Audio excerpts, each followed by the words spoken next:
Alam nyo ba bakit ako nag-aral mag-court? Kasi dati may kaduo ako and nagkakilala lang kami sa world chat. Nag-chat siya doon ng need kaduo, kaya chinat ko siya, sabi ko tere ate laro. Nag-reply naman siya, sabi niya sige, tapos naglaro na kami. Masaya naman yung laro namin hanggang sa nagtuloy-tuloy na. Umabot kami ng ilang buwan magkalaro tapos lagi niya ako niyaya kada lalero siya. Tapos ina-update sa ginagawa niya and kada lalero kami open mic tapos nagkwekwento siya ng tungkol sa kanya and ganun din ako. And unti-unti na kami nagkakapalagayan ng loob, aminado ako na unti-unti na rin ako nai-inlove sa kanya. Tapos dumating yung araw na hindi na siya nag-o-online, halos umabot ng ilang buwan na hindi na siya nag-o-online.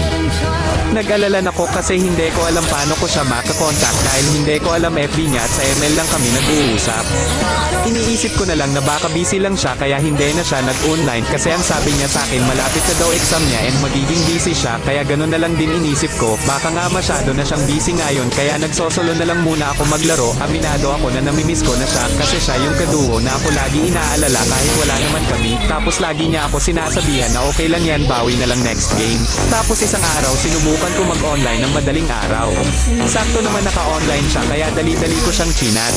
Sabi ko kamusta ka na, may with cute emoji, akala ko hindi siya magre-reply pero sumagot siya. Okay naman ako ang sabi niya at labis yung tuwa ko nung nag-reply siya. Kaya naman tinanong ko siya, ba't ang tagal mo di nag-online ang sabi ko.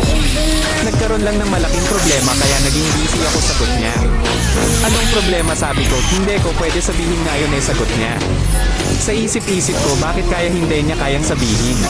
Dati nagsasabi naman siya pag may problema pero ngayon bakit hindi. Inisip ko na lang na baka mabigat problema niya kaya ayaw niya sabihin sa akin. Kaya hinayaan ko na lang tapos niyaya ko siya maglaro. Kaso ni-reject niya tapos nag-chat siya na hindi pa siya makakalaro ngayon. Kaya inintindi ko na lang tapos nag-offline na uli siya. First time niya ni-reject invite ko kaya nasaktan ako tapos may bigla akong naisip ko na hanapin siya sa FB kahit mukha at pangalan lang niya alam ko. Araw-araw ko siya hinahanap sa Facebook. Lahat ng name na pangalan ini-stalk ko. Mukha akong ewan nun kasi lahat tinitignan ko. Matanda, bata, aso, pusa, anime, kahit ang mukhang galing sa hukay ini-stalk ko tapos isang araw may nakita ako na parang siya.